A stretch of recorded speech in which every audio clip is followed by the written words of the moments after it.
एक जने पति देव जी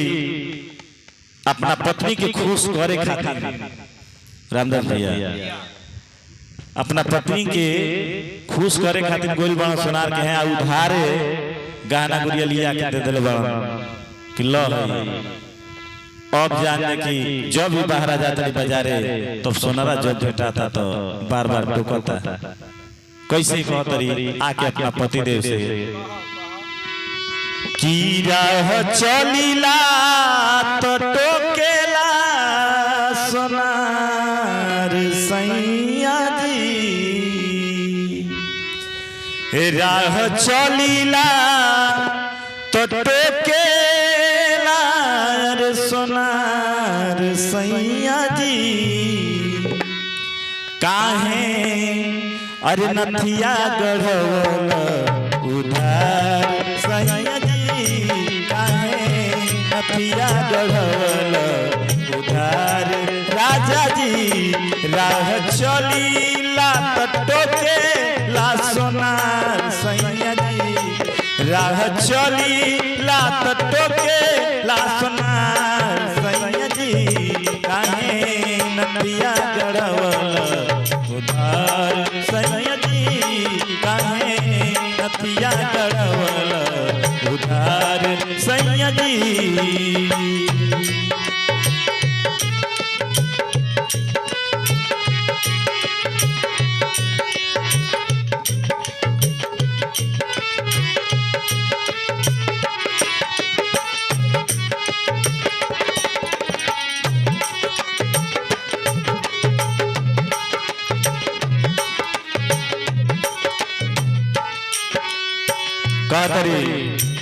चली चाहे रहिया थक चली चाहे गली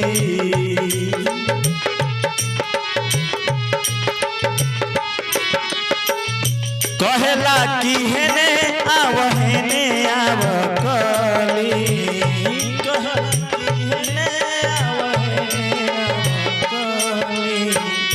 चली चाहे रहिया थक चली चाहे गली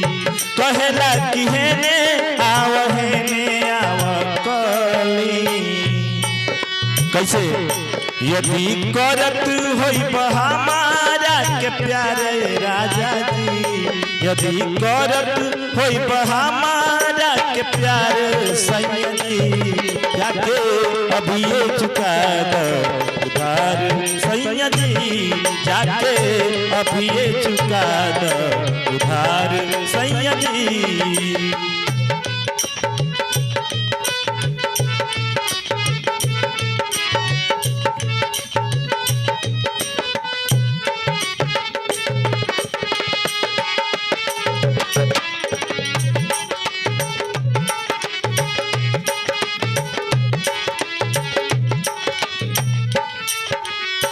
लइका फैका होई तो चली जइह बहारा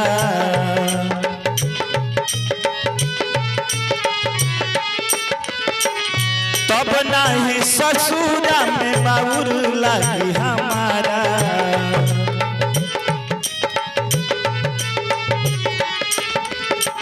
लइका फैका होई तो चली जइह बहारा तब नहीं ससुरा में बाबू लागी हमारा यदि करत होई हमारा से प्यारे राजा जी